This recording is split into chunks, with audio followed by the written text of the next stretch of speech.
Dominic, disappointing result this afternoon against Shamrock Rovers. Yes, indeed.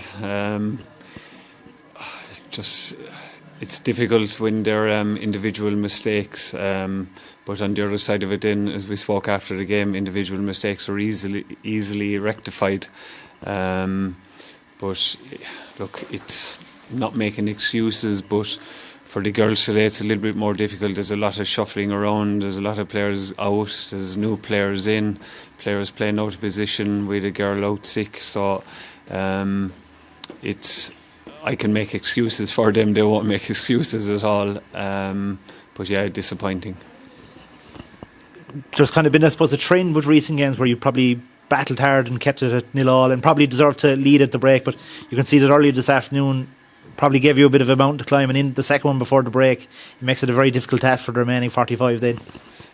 Yeah, but look, that's sport and that things like this happen, and I always say to the girls, it's how you react to it. So we didn't concede 3, 4, 5, 6. We stayed in it, they kept fighting. We didn't create a lot going forward for our two strikers.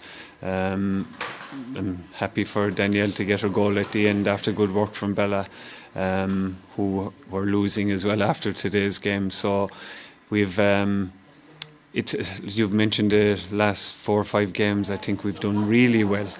Today was probably the worst of those performances. In all the other games I can make an argument that we deserved a minimum a draw and even a win in some of them.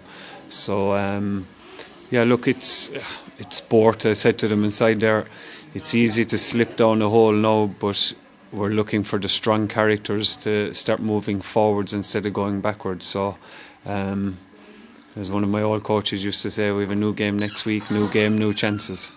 I suppose that's the one thing, as you said, like even though you've been losing the last couple of games, the performances haven't been bad. Today was probably an outlier in that sense. I suppose, I know you got in the score sheet today and it was great to see Danielle, but I suppose probably converting your chances has probably been the issue with the last while. And I suppose, especially in the first half of games, you're peppering sides with chances, not taking them, and it's probably come back to bite you, especially against probably the better sides, the likes of Galway and Athlone and Shelbourne. Yeah, it's a fair point, and we've spoken about that. We try and instill confidence in the girls, and look, I played as a striker myself, and I say to them, I will start worrying when we don't get chances. If you're in the right place to get them, at least you have a chance, and look, it's going to turn sometime for them. It'll just hop off of their arse one of these days and go in, and things will change for them. So I'm positive in that sense that when we're creating the chances, it's good. It's when we don't create them is when I start worrying. A couple of new additions in the last week. So you had Kaylee Shackford, Danielle Steer and Anna Rocket. I suppose, what can you tell us about them? I know 2 of them were kind of dropped into the starting 11 today, and Kaylee Shackford was brought on late on. I suppose, what can you tell them about them, what you've dealt with them so far? Yeah, look, their attitude has been brilliant. They've come in and they've fitted right in with the girls. As you know, we've had a few depart, and we've Bella departing after today, but we had those 3 girls coming in, so it's so far they've fitted in well. It's just to try and start over with it. I think we've a few more centre halves coming in July, which we've lost 2 of our centre halves. So it's today was a little bit of a patchwork, playing Erin back there and moving her out of midfield and stuff like that. So look, it's all part and parcel of learning. As I say to them, it's sport. These things happen, and it's how you deal with them is what makes you who you are. I suppose 2 games.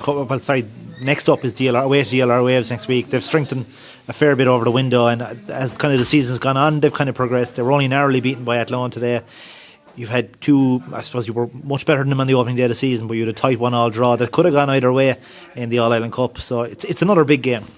Yeah, we've been speaking over the last few weeks. It's brilliant for the league now that there's no 6 or 7 nils anymore. I see Bohemians beat Galway today. Cork City won up at Peamount. So results like that show that the league is getting stronger, and all the better for it. So we have to try and play our part and go to DLR, and we'll be on the front foot looking for a win up there. Lastly, I'm not sure if we've spoken about, but you've the FAI Cup coming up at the start of August. You're at home to Ferns United, side based in Wexford. I know with probably the amateur sides, it's probably hard to know what you're coming up against, but a home draw against a non-league side, I suppose you'd have to be happy with it at the same time. Yeah, of course. But it's one of those ones then, and that no matter how much you win by or if you lose, you'll get hammered. So we're going to go out, play them. It'll be like a cup final for them, getting to play at a higher level, coming to treaty as well. So we'll have to be prepared, and we'll have to earn the right to win, which I always say to the girls. Earn the right to play and then hopefully win.